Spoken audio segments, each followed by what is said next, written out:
Carrow Brown. I'm the executive assistant over at the Rippaverse. I am a self-published author. I'm also a freelance developmental editor for anybody who needs that. I write books, I love books, I read books. Anything that involves books, I'm pretty happy about it. I've got my character stats here. If anybody's quite interested, I would make a really good paladin. That's about it. And then there are the books that I have written for your browsing perusal.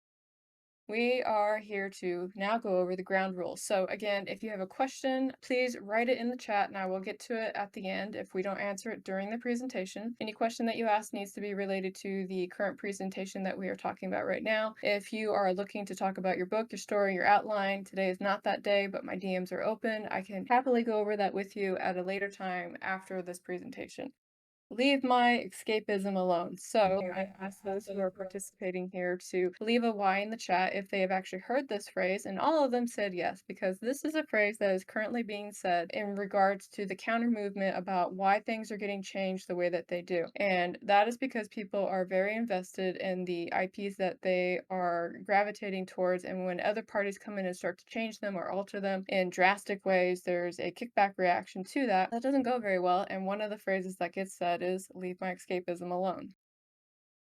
And then after that, I asked the audience what they said that escapism was. So the examples that were provided to us, we have one that says, get away from real life problems. The other one is freedom, distraction from the dreadful reality we live in, place that takes you away from where you are to a place that lets you not see the issues of your more current real life situation, to break away from this feeble and preserved world and embrace the universal creativity and storytelling that God has given us. Escapism is getting immersed into a world that isn't ours. So those are, as you can tell, people that like to write being creative with their verbiage. Thank you very much. And that is their definition of what escapism is.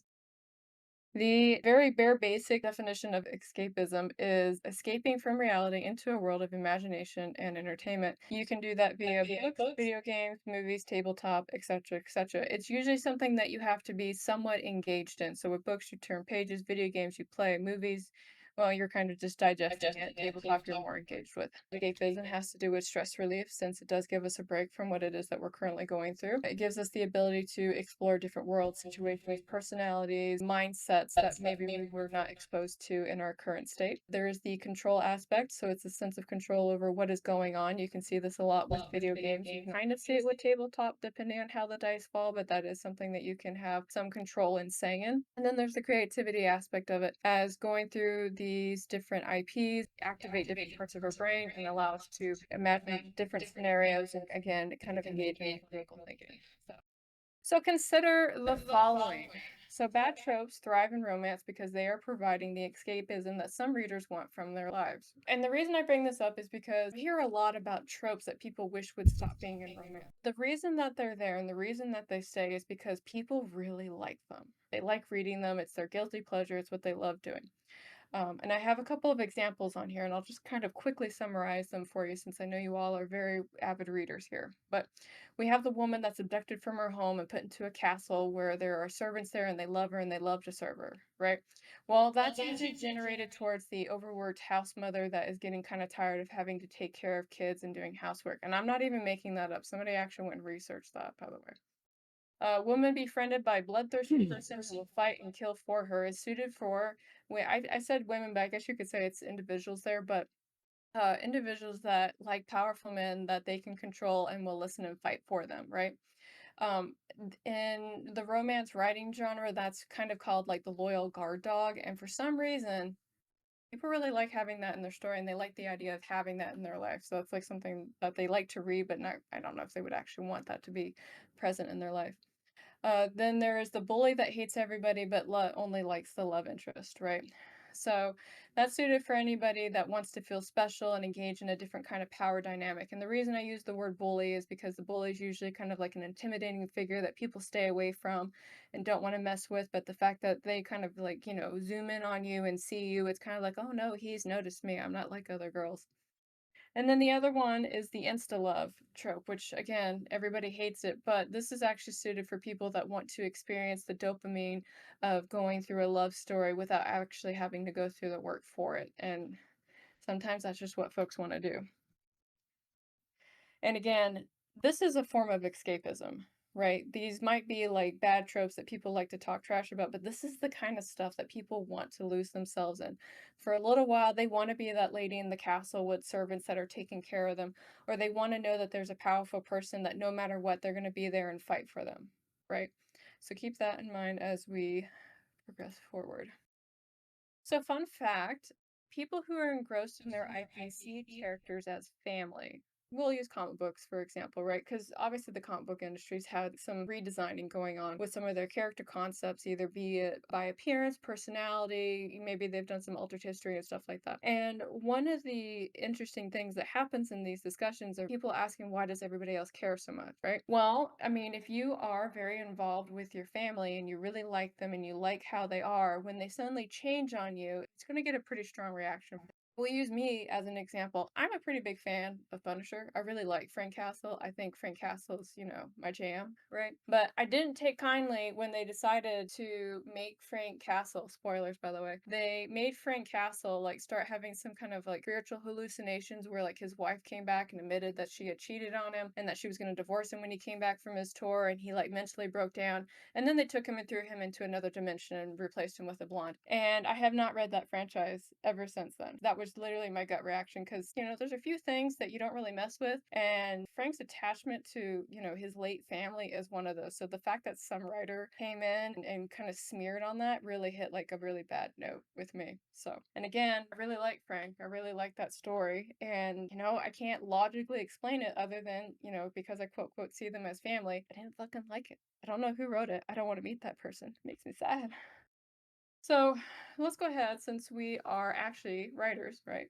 That's the group that we're here in right now. And we're going to talk about escapism in books. So escapism in books happens in about 3 stages. So you have the immersive storytelling. This is the thing that we get kind of lost in because we're playing with the prose, trying to, get the syntax right, make the sentences gravitate. But what you're really trying to do when you write these stories is you're trying to seduce your reader into your world. That's what you want to do. You want to lure them in with the promise of something that's going to be really entertaining and tasty, and you're going to give them like those really like hot metaphors, and you're not going to put any adverbs in there because I've yelled at you guys enough for that. But at the end of the draft, when you get done writing, you should have something that's engaging. You're going to create a reading experience that will let your target audience like get transported into your world, and they're just there with your characters and they're along for the ride, right? You don't want to take them out of it. You want to leave them there, and the only time that they have to actually leave the world that you've crafted for them is when they have to close the book because they're too tired. Now, the emotional connection that happens with escapism is pretty powerful because I think you guys have all heard the saying by Maya Angelou, which is people will forget you, but they will remember how you made them feel. And part of that is because the emotional memory within humans is way stronger than our actual memory. So, an example is I want you to think back to a teacher that you had in elementary school. Do you remember what they taught you, or do you remember how they made you feel? And you guys can throw that in the chat real quick. She was mean. So, yeah, so we're seeing a little bit of a, kind of live feedback on that. So again, it's the emotion that people are going to, kind of have like with them longer than what it is that you actually teach them. So when you guys are creating these scenes and these characters, it's kind of important that you work on making sure that there's an emotional connection. And you also want to make sure that that emotional connection happens within the scenes that you're writing. There have been a few clients that I've worked with where I read a scene and I even told them, I was like, I think to you in your head, this had a bigger impact than it does on the page. So I want to help you make that impact happen on the page. And again, those emotional attachments, that's part of what, goes back to like that family experience that I mentioned before, right? Because we get emotionally attached to these characters and these settings and these worlds and these rules. And we get to celebrate with these characters as well. Because at the end of the day, we really, most of the time, want the hero to thrive and have like that happy ever after. That's kind of the secret goal that we want. I don't actively go for books where like, the hero is in a worse place than where they started. And if it is, it's because I know I intentionally picked up a Chinese-based story, but that's me. Now, the intellectually stimulating, that is going to happen usually within your world building. A really good example of something like this is probably going to be more like the way Star Wars used to be, because that world, how the ships worked and stuff like that, I would hear people talk about that forever. And that was honestly one of the big first things that got nitpicked when the IP got switched over, because when those rules stopped making sense to the people that were intellectually attached to it, they commented on it. And the crazy thing about that is that when you can reach a reader like at this level and you get them to think about it, you are really hitting like all those critical thinking skills and you're getting them to be invested in a different way. So it's not just like, oh, I thought this story was cool. Or it's like, oh man, I really liked Frank Castle. It was like, not only did I like Frank Castle, but I liked how he modified it, his Glock, and then you did like all these things and blah, blah, blah, blah, blah, right? You're kind of hitting like a whole bunch of note tabs there. So again, we talked about the stress reduction just a little bit. And this is when we have to take a break from what's going on in our day-to-day lives, right? So not like to tell you guys my sob story, but like at one point I wasn't really living in a really good situation. And so the only way that I could get out of it, because, I couldn't actually physically leave the situation, is I would take, those reading breaks, right? I would get a book and I would read it, and just for a couple of hours, like I wouldn't be in my current situation. And that honestly did me a lot more good than having to sit there and be constantly exposed to the stress of my life, like on a day-to-day basis. The other thing that happens is when you are working with escapism and stressful situations, those breaks that you get to take, they work on your resilience that is happening within the situation at the time. Because if you don't actually have those step back moments, what's going to happen is that gentle exposure to the stress that you're constantly feeling is going to lead to burnout, or it's going to lead to PTSD. And so burnout and PTSD actually, not that I want to get too far off onto that rabbit trail, but those actually have similar symptoms and they have similar recovery patterns. But one of the big differences is the cause of them both. So with burnout, it's something that you typically are exposed to for a long period of time. Teaching is actually a really good example. If you ever go to the teaching orientation, they literally have a burnout chart that they show you about how bad your burnout's going to be throughout the year, where your recoveries are, and they tell you to like max out those recoveries as much as you can. But it doesn't really stop the burnout, and you kind of get numb to it after a while in a bad way. But PTSD, it's usually a quick event that occurs. It could be a car accident, it could be something that is military related, so on and so forth. But again, they have similar symptoms, they have similar recovery, and for some reason, society always treats burnout like go take a nap. That's usually what I hear when people say they feel burned out. When in fact, if you are kind of like at that mental stage, it's really important that you treat it just about as seriously as you would if you had PTSD. Anyway, okay, that's my rabbit trail, my soapbox, so please don't mind me. But again, that reading will kind of give you like a little bit of that buffer away from the burnout symptoms that you're going through, and it can help you kind of move forward with it. Now, enhanced mood, I definitely get really into my escapisms. And now my escapisms are two things. One is anime and the other one is playing a violent video game. I know you guys are surprised. But the reason I like that is because the anime is usually kind of like the happy-go-lucky stuff. And when I want to get into a story, like I really get into it. I think the last one I binge watched was like Jobless Reincarnation, and I absolutely loved it. But then with the video game, because that's a bit more engaging, that is a different kind of escapism, because that activity doesn't give me room to think, if that makes any sense. So some of those things that might be nagging at the back of my brain, I'm pushing those to the side, because the thing that I'm actively doing at this time is requiring like all my time and attention and focus, and that's a different kind of escapism break. So,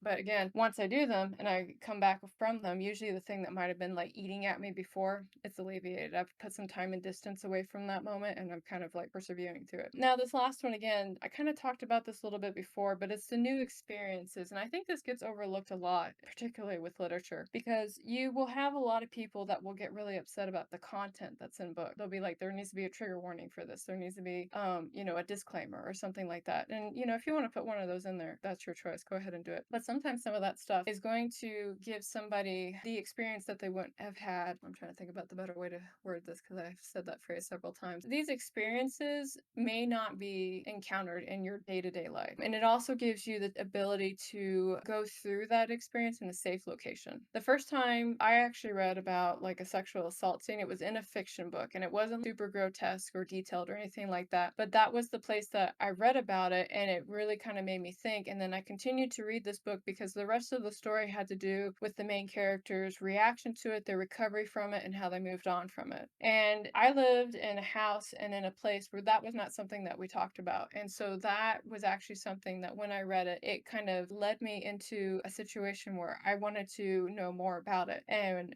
by know more about it, I mean, I didn't want to read more grotesque stories about it, but I wanted to know like how to protect myself from it, because up until that point, it had never really occurred to me. And then before I had actually gone to college, I had read a lot of books about kids that were going through colleges and having to deal with like all the high school exams and stuff like that. And it was interesting because one of my main study techniques that I picked up, I never got it from an actual college study skills class. I got it from a book, and that was really the thing that got me through all my college stuff. So, for those of you who are actually here and listening to me, is there something that maybe you read in a book that you were kind of like, oh, that's a good takeaway, or something that kind of sat with you in the manner that I'm talking about, real quick? Just curious. So I talked about the benefits, and right under benefits, I actually have the cons right here. The reason I just kind of put it on this slide was because it wasn't really enough for me to warrant having its own slide. So the downside when people start getting into escapism is that there's obviously the possible neglect that can happen within your life if you are not regulating yourself. So again, we've got real life responsibilities. I don't know about you guys. I've got bills. I've got dogs I got to take care of. I got to water feed them, make sure they get to go outside, all that stuff. And I would be a bad pet owner if I was not taking care of my pets. And, obviously I can't play my video games if I don't have the lights on. So I have to go to work and I have to earn money and all of that.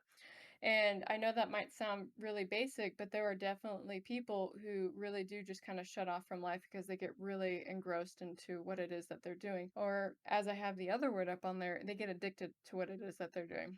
An example that I will use here is actually going to be people who role play in video games. And the reason I'm going to use them is because they're the easier ones to kind of pick on in this situation. People who role play in video games are their own different breed, but it's also interesting because when they get really into writing these characters and making these stories, you can usually tell at one point when there's a disconnect between their involvement with the game and what they need to be doing outside of the game. When I used to partake in this activity, one big red flag was when I would log in and one person would be still logged in from the previous day. Like, I've gone to sleep, I've slept for 8 hours, this person is still here role playing with somebody on the internet, right? Or in some cases, they'll call out because they want to go to a role play session instead of actually earning money. And I know that sounds kind of weird, but it's happened. These people are so into this alternate universe that they just can't let go. If you guys are Star Trek fans and you are Star Trek fans of The Next Generation, there was a really good episode had to do with Lieutenant Barclay and his hollow addiction and how they had to break him away from it. But to him, for that episode, he even talked about, like, no, the people inside that holodeck, they're real. Everybody out, they're hollow to me. And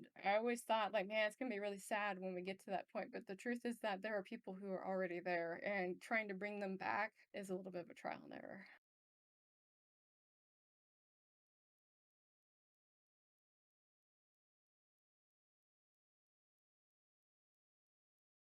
Protecting your escapism, and I put maybe. So before I talked about the addiction and probably getting too much into it. So one thing that I really do kind of want to point out when we're talking about escapism is that escapism at its core is a selfish activity. It really is. And I can't really sugarcoat it beyond that because you are there for your own means and you are there to be entertained. You want to keep these characters the way they are. You want this world to stay the same. And ironically enough, the person that wants to change it also doesn't really care what anybody else thinks, right? It's selfishness on a lot of different parts. And we can come in and we can word it with noble intentions, but at the end of the day, we're there for what it is that we want and how we want it to be. Now, another thing that has to do with escapism is that the people that actually create these particular things, they are doing it with intention. I literally just told you how in a book how to create an escapism experience for your reader, like the immersive writing, the technical aspects, all that stuff. Well, in a lot of different places, when they are creating these worlds and these places and these games for you to lose yourself in, they are doing it with the intention to snag you. They want your money, they want your time, and they want you to talk about this game so that way they can probably make more money. So when you guys decide that you really want to get in on something, just know that it was created with the intention to take your time, attention, and money. Keep that in mind. And then when you'll have some individuals that will come in and want to move in on your IP, and they say that they're doing it because they're either trying to retell it with a modern lens or updating it for the times. I don't know what all the verbiage is, but I can definitely say that a lot of the individuals that come in with these phrasings aren't in a genuine place. They're not doing it with good intentions. Some of them will do it, and the motives for why they do it are very complicated, and it's honestly its own PowerPoint presentation that I could lose myself in for a very long time. But at some point, part of what they want to do is they want to change something that affects you, and they kind of get off on people getting upset about it. So I'm circling that back to maybe it's okay to protect your escapism, maybe it's okay not to. It's really hard. And again, it also really depends on like how important it is to you, and just hold on to that as you guys go forward.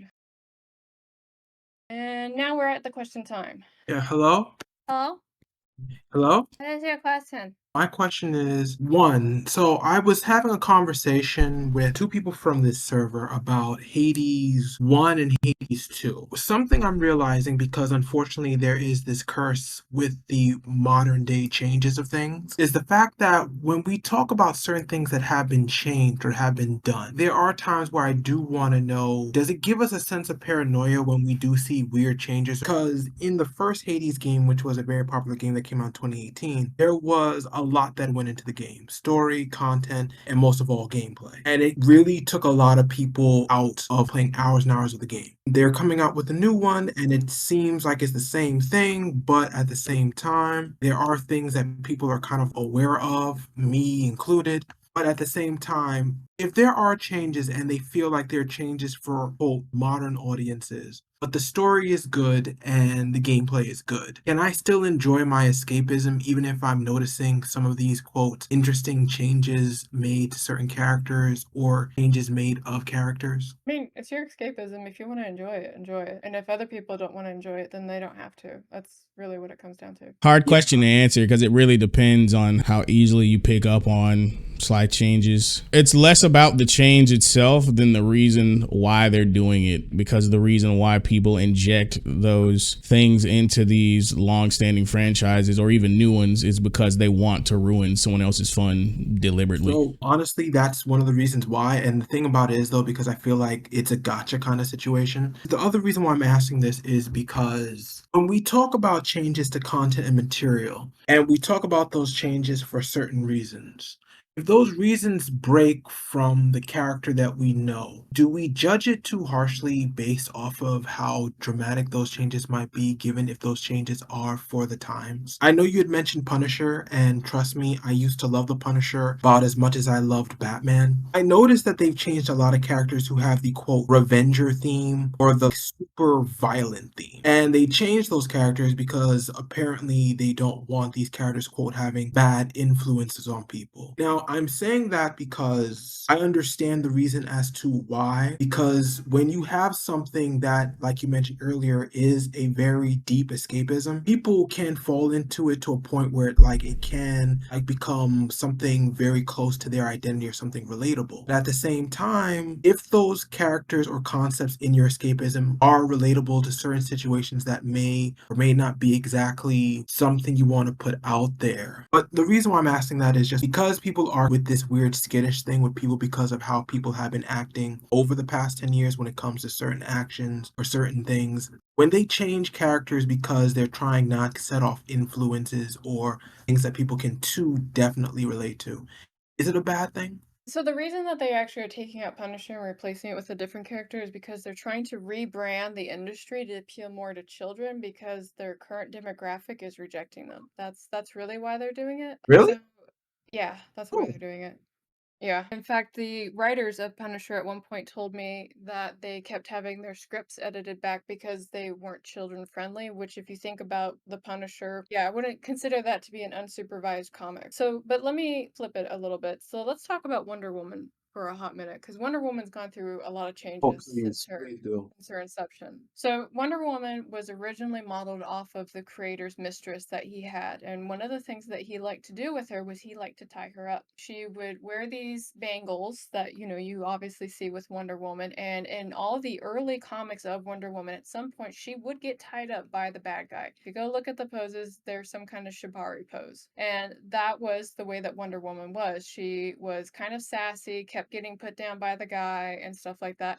But when you think about modern day Wonder Woman, that's not how she is. She's a strong, independent character who, over the last 30 years plus, has gone through multiple changes because a lot of female readers were honestly gravitating towards her because they wanted to see a more powerful female superhero. So they made those changes to appeal to that audience. To this day, if I say Wonder Woman to a person who's never read a comic, they still know who Wonder Woman is. That's kind of how iconic she's become. And those are the changes that they made because they wanted to appeal to a particular demographic and to draw them in. So my question, I guess, when they started start doing some drastic changes is who exactly is it that they're trying to appeal to, and are they actually successful in drawing those people in? Now, you talked earlier about the paranoia of changes that are going on, and I agree. I do think that there is a skittish reaction to things that is going on right now, and I kind of relate it, unfortunately, akin to when somebody who's been abused is kind of moving out into the world and they're not being abused anymore, but they see like a hint of something that happened to them before and they have a knee-jerk reaction to it. Or a good example is actually the Fallout that came out on Amazon. Everybody was freaking out about it, but everybody that I know that has watched it has really liked it. Really? Yeah. Like, Venom, you want to take one? No, because they probably don't have as deep a connection to the games as other people. So like it's whatever. That's who it's made for. So it's whatever. It's not made for fans of the actual franchise. Okay, because yeah, Miss Carroll, Venom and someone else we were with, we had seen like the whole episode of it, and honestly, it's like I think the real thing is, and I actually have this last notion because I have to run. But you mentioned one thing, and I was confused about it. So you mentioned why they changed Punisher. You said they changed Punisher to make him more children friendly. I don't remember if Punisher was ever children friendly, because I could have sworn that Punisher, while he was a Marvel comic like anti-hero slash vigilante, his category never really fell into heroism. So Debatable, not traditional goody two shoes heroism. Dude, I'm just saying, like, in regards to the fact that literally this guy literally had guns as big as his biceps that he used to blow holes in people, corrupt or not. So it's like corrupt people to whatever extent. And honestly, with the way they use Punisher over the years, I've noticed how his comics were. So I'm like, yeah, I mean, I'm a teenager. I could probably read this. But this guy, he really does know how to, special force tactics kill people left and right. So they were really trying to remake Punisher for kids? They're flailing. Was this? They're flailing. That is very confusing because kids are not his audience, no matter how you slice it. No. I mean, yeah, he looks cool, I'm but telling you how they're doing it. okay, so these guys were kind of moronic. Alrighty then. I'm so sorry. If I was rushing, I really have to run. No, you're good. I'm so sorry, Miss Carroll. I will try to DM you later. You guys have a wonderful evening. Take care. Peace out, man. Thanks for your question. Bruce, you were next. I see you. Yeah. Hello. Yes, I stand before the throne. Jesus. I know. My biggest question to you is when it comes to escapism. I think one of the biggest things that many people also forget when they talk about escapism is how it draws it into not just the characters itself, but it also helps convince the audience in certain areas. Like, for example, one of the ones that have been a particular interest of mine is Silver Surfer. The fact that they created a character that's literally so powerful and so evil at first, that devours planets, yet has such an understanding perspective and such a complicated viewpoint. I think that's one of the most important things about escapism, because rather than turn you off or, throw something in your face, it helps also convince you in certain areas like, hey, that's very thought-provoking, or that makes a difference. So what's your thoughts on that when it comes to escapism? Can one of the biggest redeeming factors about it have you drawn into something that you wouldn't usually agree with? Yeah, and I think that's actually one of the sub goals that a lot of writers that I encounter happen or have when they're working on something, because a lot of times it's like I want them to read this and I want them to think about this concept kind of thing. One comic that I think is really thought provoking is, and you may have heard me talk about it 8 million times, but it's ElfQuest, right? And Of ElfQuest course, is I need I need to read that. I've it's really good. heard a lot of good But things about that. But ElfQuest is really thought provoking in a lot of different ways because it addresses like the different forms of love between individuals.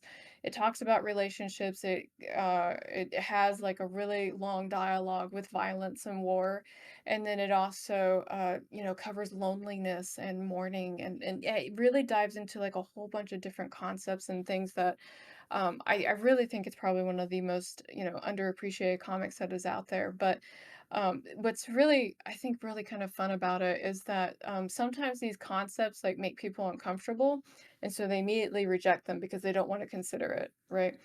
And it also has to kind of do with like what our social norms and what we feel is acceptable is. One fun example is that it's elves, and these elves occasionally have orgies, and there was some Sorry, what? parents. I'm sorry, what? Yeah, What? orgies. There's orgies. Never heard the word orgy before? No. It's just I. The way she said it. It's just I was not expecting that. Like when you said elf, I think, oh, so it's Lord of the Rings. They're pondering, collective and very They're interesting, pondering something. thought-provoking philosophical questions, and then all of a sudden you tell me that they're doing this. I'm like, Yep. how Deep are we philosophical something. buy that? I'm I supposed to literally buy that. That's Yeah, no, mentioned earlier that makes you rethink about the way that love takes form, right? So it really is kind of diving into the atypical, so to speak. And what was funny is that, and these orgies aren't super like pornographic, so if any of you are going to go find it for that purpose, you're gonna be disappointed. But what was funny is that there was an issue that had a whole bunch of grotesque violence in it, and then it also had like, a two-page orgy scene that was going on. And a whole bunch of mothers went and ripped out the orgy scene and sent it back to the creators, but not the grotesque violence of, decapitation and gutting and stuff like that. They're like, "Oh you no, my know, child can see that, yeah, but not the covered titties. Can't do yeah. that. No, no, no." Yeah, exactly. And you know what's funny about that, Carrow Brown? I looked at an old article in the 90s, when Dragon Ball Z was really popular during that time. Literally, it was almost the complete opposite. Almost each decade or each period, there'll almost be a perspective of censorship over certain escapism over different things. Ironically enough, people weren't complaining about the boobs or the sex or anything like that. They were complaining about the violence. They're like understanding the dangerous violence that has an Yeah, influence on the younger generation through anime. Yeah, we're kind of having like a weird flip right now because, back in the 80s, it was like we don't want our children to see sex, only violence. And now it's like we don't want our children to see violence, only sex. It's very So strange. I think it was the other way around. Yeah. Yeah. Yeah, however, yeah. The inverse, whatever. Yeah, and so we were kind of talking about things that are kind of thought-provoking, in the sense of Hmm. that. You can actually trace that back a little bit further to Jane Austen when she was creating her books. And in her book, she was actually talking about the class system and how people break through the class system because they want to be with each other, right? But back in the Hmm. Victorian days, like that was like a big scandal. People weren't going to do it. Hmm. All right. It's a really interesting perspective. I also like the interesting Hmm. outlook of that elf thing. I don't think I've ever heard about it or that controversy either, which I think is interesting. I guess I have another question, if that's all right. Yeah, go for it. All right, let's see. I'm trying to remember in particular. Oh yes, one of my favorite authors of all time, J.R.R. Tolkien, said, "I have no interest in allegory, only history, because one gives the writer, creative freedom, the other one almost rules the author." And what's interesting is I almost found out that that's almost correct. You can find a lot of creativity and a lot of escapism when you find your inspiration straight from history and not from, current world events or stupid stuff that people are bickering about on the internet. And I was just wondering about that. Do you think history does play a huge part in the beauty of escapism? Whether that be going back to the Wild West and experiencing, the age of the cowboys, or maybe going back to an ancient period, or perhaps, I was just thinking about that. I love historical pieces because, unfortunately, when we read about them in schools, it's very clinical, right? We read And that there was a stale. Wild Yeah, West. it's Yeah. stale. Yeah, so you don't really get to read about like some of the interpersonal relationships that might happen at that time or the conflicts that those individuals are going through. But when you read about it from a historical fiction book, it really kind of brings it to life and it highlights those things, especially if the author's like really done their research and they're super passionate about that retelling, Yeah. right? So some of my more favorite, like, I just mentioned Jane Austen, right? That's a historical piece that was, Oh, obviously at the perfect. time kind of modern, but it was going over the Victorian period. And I think what was really interesting is that when I first read it, I didn't understand like the Victorian etiquette that was at the time. So there's a scene in Pride and Prejudice where there's a guy, his name is Mr. Collins. And Mr. Collins Super walks up honest. to Mr. Darcy and he introduces himself. And Darcy is like looking at this guy and he just walks off, right? Mm. And I did not understand because I'm an American. And one of the things that Americans do is that we will sometimes just walk up and talk to people, right? Mm. So I had to go to my mom and ask her to explain it to me, and she told me that in the Victorian time that this story took place, you did not go and introduce yourself. It was improper and it was rude. You had to be introduced by somebody else, so a proxy had to be present, right? Oh, Right, right. and I had no idea that was a thing, but that also kind of explained a little bit of British culture because one of the things that they don't really do is they don't really encourage you to talk to strangers unless you know them through somebody else. Otherwise, you're kind of a weirdo. So it's little fun tidbits about like, there's so much that's there, and I really wish that there was even more historical fiction that we could read because like that immersive experience is going to teach you way more than a history book sometimes. Yeah. Oh, yeah. And what's interesting is I found out a lot more of history can also inspire, escapism when it also comes to fiction as well. Because I've been reading this book lately, A War Like No Other. I'm surprised, it's based off of the Peloponnesian War. There is so much content, so much context that people can use for any story that they have. And I'm like, goodness gracious, why don't they teach us in schools or why don't they teach us to other people? Because there are literal moments in that war where the Athens created the genius strategy of freeing Spartan slaves and using them against them. One problem, though, is that they also had an even larger slave population, so Sparta started using that strategy on them too. And I was just thinking, there's so much creativity, there's so much points and perspectives that people can use for escapism. So it also seems to come down to the mentality behind it because nowadays you have so many people are like, oh, I'm gonna base it off, January this, or I'm gonna base it off of that, or I'm gonna base it off of a current political. It's so stupid because not only are they missing out on a grand opportunity, but they lost the complete point. They're falling back into allegory. I think individuals in that respect are kind of falling on to what they know, right? Hmm. So here's a really good example. I just said the Fallout show was okay, right? I haven't played the games. I'm not really into it, but I'm pretty sure Kane like did like a Uh, Twitch when I said that, right? was Right, it but was again, I don't have that exposure to it. I don't have that level of investment. I'm not, into it like that. Now, if you want to talk to me about Altered Carbon, the show, I can rip that thing a new asshole because it's completely incorrect, it's done poorly, and it misses all the major story beats because whoever made the show did not want to talk about religion, which was a key component in that story, right?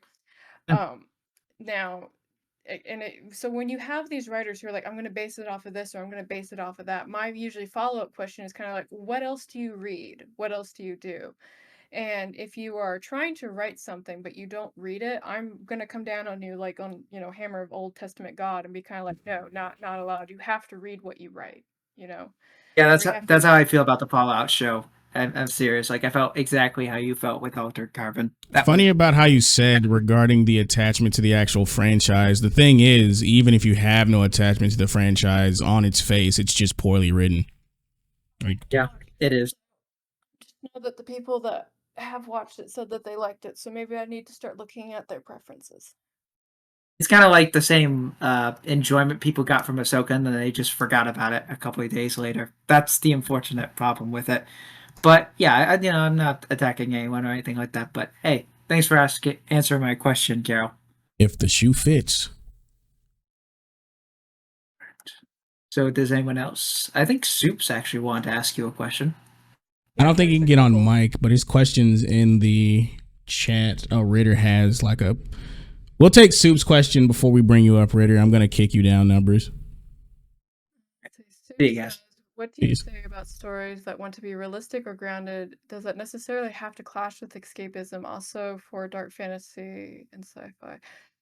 So if it's realistic, then you're looking at like contemporary fiction at that point, and you can do plenty of stories that are contemporary fiction. And then at that point, if it's based in real world, then we're going to be looking at I guess we're just going to be looking at how the plot progresses forward. John Wick's a really good example of, well, I guess it's not really grounded or realistic.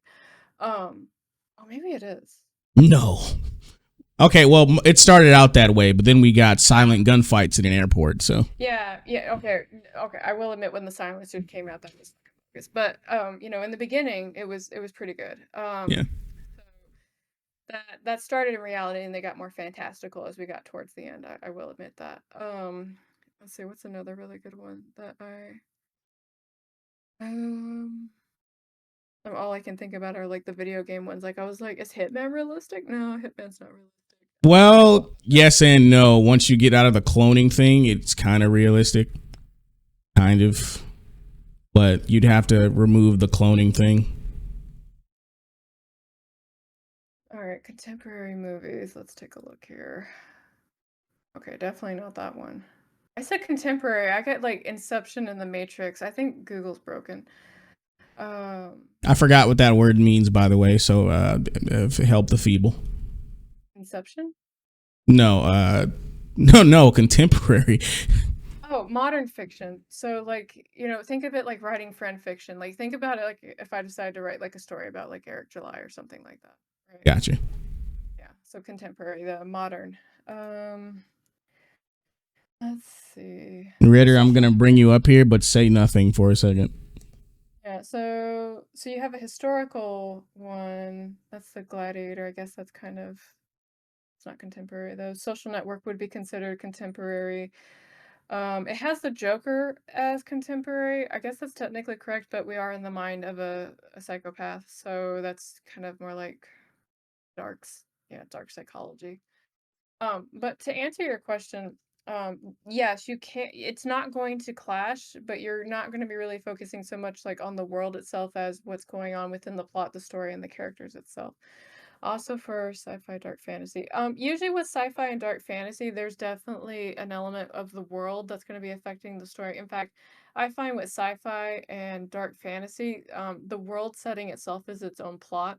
So for sci-fi, I'll use Altered Carbon as an example. So within that universe, they had the ability for you to have a stack. And so what that was is like a chip that would be in your spine that you could download your personality into, right?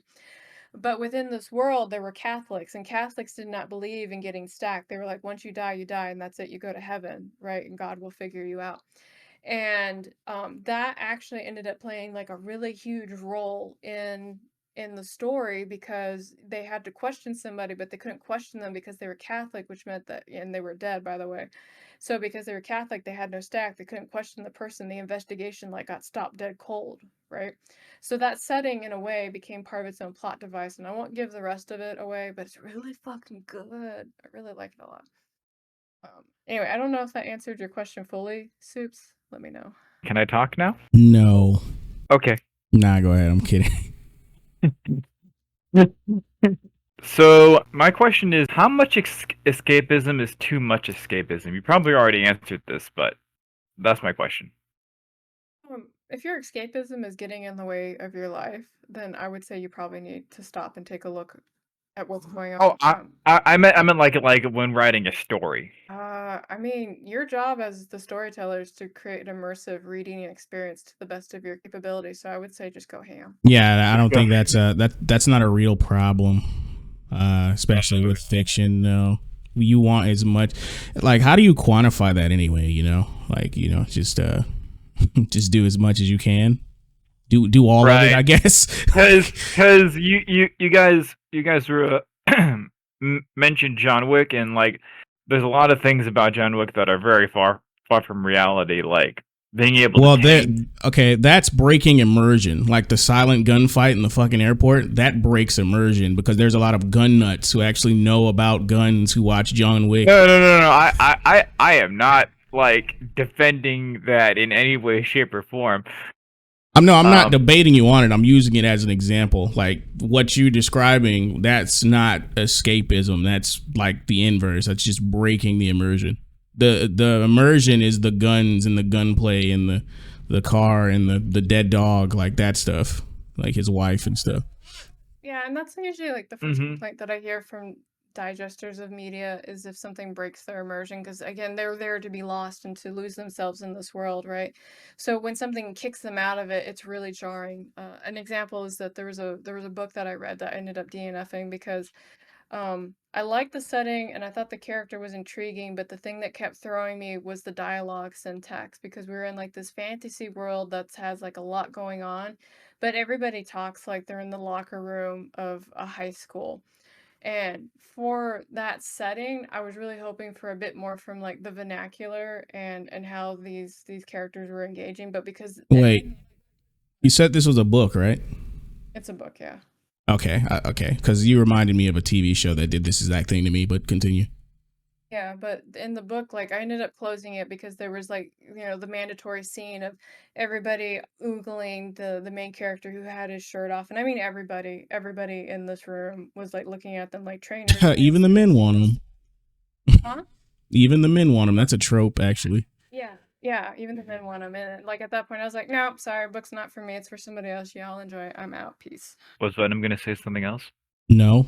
Should there be like a healthy dose of like realism so people don't think it's too ridiculous? I mean, yeah, that's dealing with the suspension of disbelief. But that requires you to know about what you're writing about, right? So that's kind of the example that's the reason why I used the John Wick example. Like, also her example with the vernacular, the people in the story not matching the setting. So yes, Right. you can temper people's belief with a bit of realism. So yeah, that helps. Yeah, there is a lot of I will admit there was a lot of flaws with John Wick, but at the core, that was just such a fun movie franchise. It was so fun. Oh yeah. Like I'm a sucker for the close combat gunfights. I've always loved those, and they do it so well in John Wick. Oh yeah, and Combat. the gun porn. Yeah, the gun porn is the best. Yep. Well, like People people were critiquing like all of like the crazy stuff like the airport gunfight, but people were also saying how well done the fight choreography was. Like that. I mean, yeah, like but if you were destroyed my disbelief. Go ahead. If you were fighting close quarters with a gun, there are people that are trained to do that, so it wasn't too far from reality on that. But it was just far enough to make you no go, amount okay, of training will stop you from hearing a gun go off near your ear, but regardless of whether there's a silencer on it or not. Yeah. It was just like the fighting was really well done. I've heard people say. It was.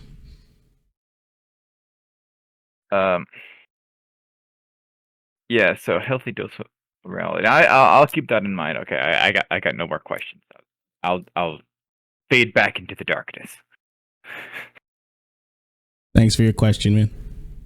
You're welcome. All right, who's next? Does anyone else have questions? I have another question. What do you think of anti-escapism stories, like stories about people trying to embrace the real world or having to stop escapism addiction? So that slice of life or something? Well, kind of. So that Star Trek example I gave you earlier about Lieutenant Barclay, right, in Next Generation, I had to go look it up, but the episode is called Hollow Pursuits. And that episode is all about his hollow addiction and his escapism and trying to, bring him back to like reality and kind of give him like a little bit of therapy. But overall, that would probably be like a subplot for character development if somebody is kind of like recluse and addicted to their game and you're trying to get them away and all of that. It's actually a pretty compelling subplot. Gambling addiction, video game addiction, drug addiction, etc. I feel called out with my video game addiction, but that's just me. I think somebody else raised their hand. I'm trying to find it.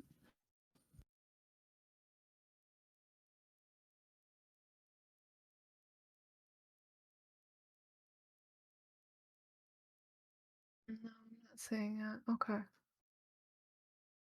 Oh wait, Bruce's hand is up again. Aha.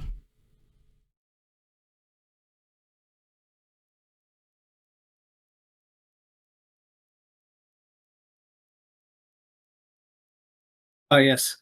Hello. Perfect. You're back. Yes. Did you join the Rippaverse in pursuit of escapism? Oh, God. Oh, did I join it in pursuit of escapism? Yeah. So, that's like a really complicated question. Don't worry, I'm not trying to overwhelm you or anything like that. I just thought, No. because Yeah. So the reason I joined the Riververse has to do with like my core mission statement. And for me, one of the important aspects of my life is actually storytelling and stories themselves. Stories, Okay. fables, all that stuff is tied into history and culture, and it's been a lot of the guiding principles that we pass on. In fact, we if you I mean think about it, like some of the we don't always have accurate historical evidence of things that are going on, but we can recall a fable that was made like like 10,000 years ago, right? And Mhm. that's because we verbally pass those stories on. And sometimes these stories are, they've got like good messages for children, like, don't go into the woods alone at night. Or if your parents can't feed you and they throw you in the woods, use rocks and not bread, stuff like that, right? Hansel and Gretel. And Mm. for me, as I got older and I saw the way that people were toying with stories and books and things like that in order to kind of sway the way that they wanted people to think, it kind of hit me the wrong way, and I didn't take kindly to it. Exactly.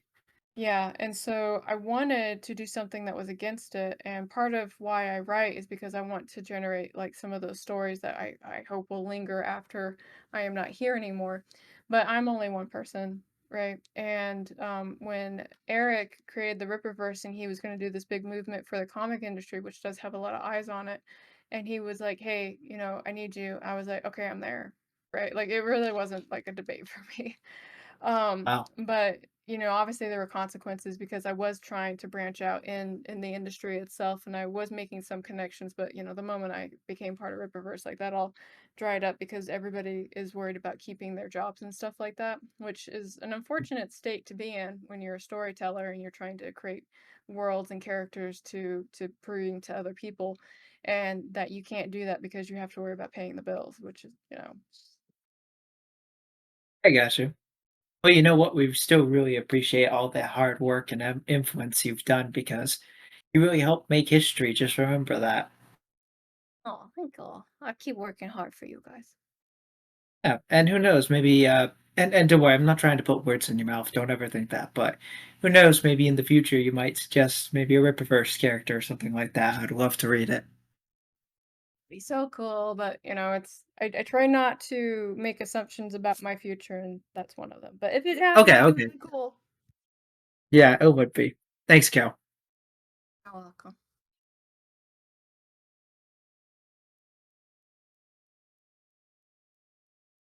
Who is next? Anyone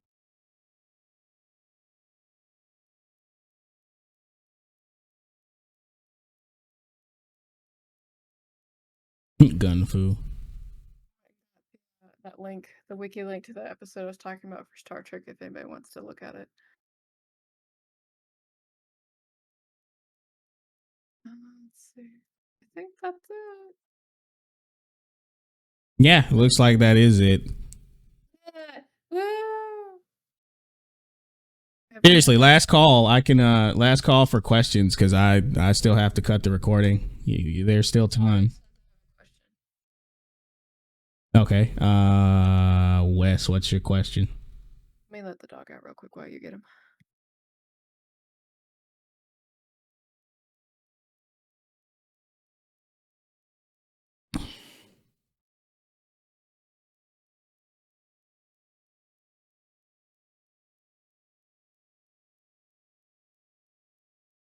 Okay, sorry about that. He's typing his question. Okay. How are you doing today? Me? Oh, I'm doing fine. Good.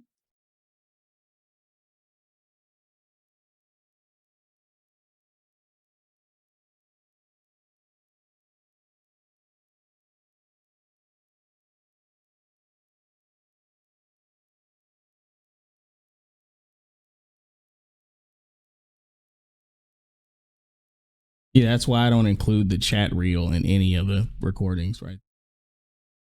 I mean, these are pretty nice gifts.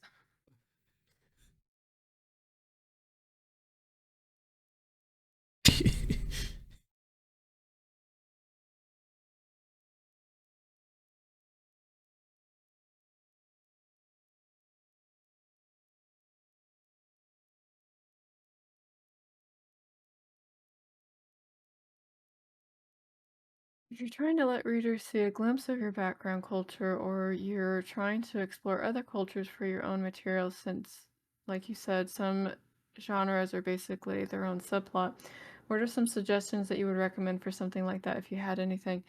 I mean, research is a wonderful thing, and you don't have to just stick to an internet search. You can look at, go to your public library and check out things there. You can also do in-person interviews. There's I do ghostwriting, and for one of the chapters, there's a character there who actually writes true crime, right?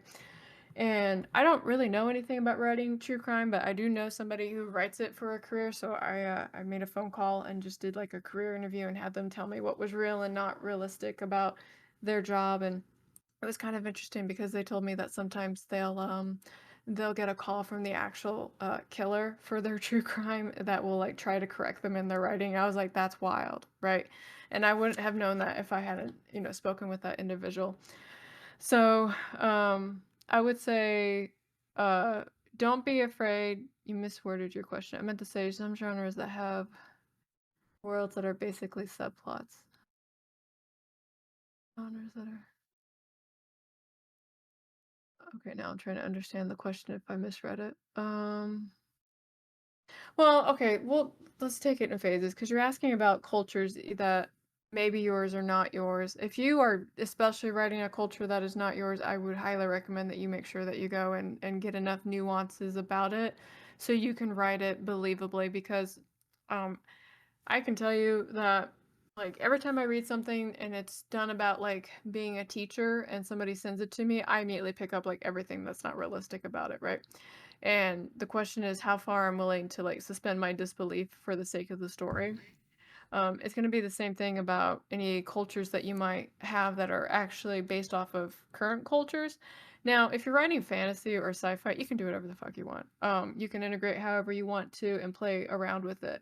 There's a let's see, The Expanse. The Expanse is a really good story, and the writing is kind of whatever, I'll say it that way, but the world building in it is really remarkable because there is a demographic in there, and they're referred to as the Belters.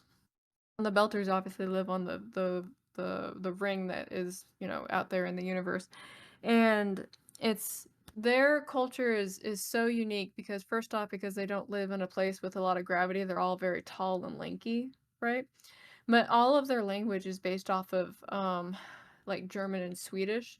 So when and then because they spend so much time in spacesuits, they don't really rely on words so much, or they'll use minimal words and then they'll use like their hand signs because sometimes when you can't talk to other people in space, you have to do like sign language and stuff like that with the arms. So, and that's part of like how they all talk to each other. So, um that's so, and again, there's nothing that's really based off of that, but that's something that the authors wrote when they created that universe. So again, you can do whatever you want with that. There's, and I'm gonna stick to another sci-fi one where it's called Natiri, and I'm saying it right. And I really like that one because there's a space race in there, and the way that they communicate with each other is like if you like they don't understand facial expressions because they don't have faces. So when they encounter humans for the first time, they get completely completely baffled when they run into humans, and they're kind of like we don't know what their faces are doing. It's almost like they're autistic that way, and I really liked reading that little cultural thing there. Um, but I would say do something with a culture if you're creating it that makes it uniquely its own, even if you have to kind of fiddle with it a bit. And just have fun with it. But again, if you're writing something modern or historical, you definitely need to make sure that you're doing it correctly. And if you ever run into somebody that is an expert in something, I'm gonna let you in on a little secret. They love to fucking talk about it, right? So if you go to somebody and say, "Hey, I just really need to know a little bit about this thing for my book," just go ahead and slot out like probably 2 hours because you might be there just taking notes and listening to them talk about every little tiny thing that has to do with it.